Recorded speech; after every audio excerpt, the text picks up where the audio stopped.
हार नभएको पनि के बोल्ने भाडामा त मान्छे जस्तो छ यार जानु पर्ला भनेको त्यहाँबाट पनि नजिकै जानु पर्ला भन्ने छ।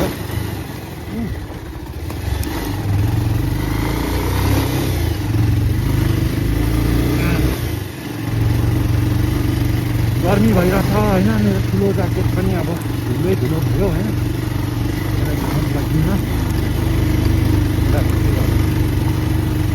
हटाउने पर्यो गाई।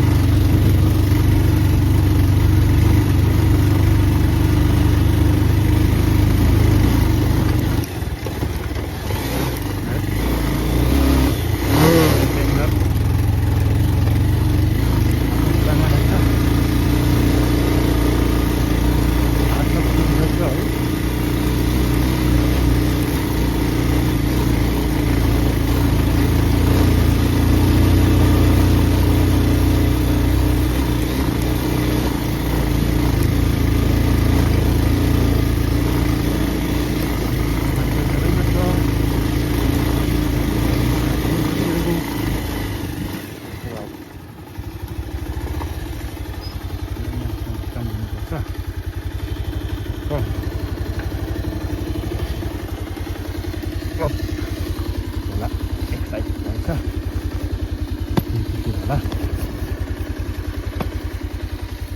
त्यो रामेछाप नगरपालिका वडा नम्बर 1 र वडा नम्बर 2 को सिमाना क्षेत्र गाउँ देउराली गोर्खाङ र देउराली छ।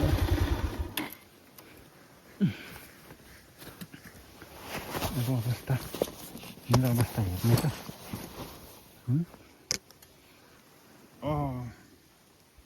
मेरो अवस्था त्यस्तो छ।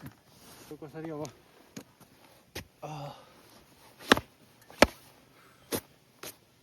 यो ज्याकेट धुन सकिँदैन है, बिहान जाडो भएर यस्तो हिँडेको है। बिहान अब बिहानदेखि 10 बजी हिँडेको, सो भित्र चाहिँ सफा छ।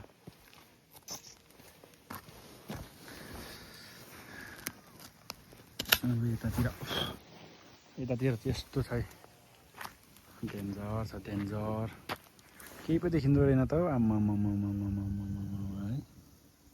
अब यो कामले गर्दा होला।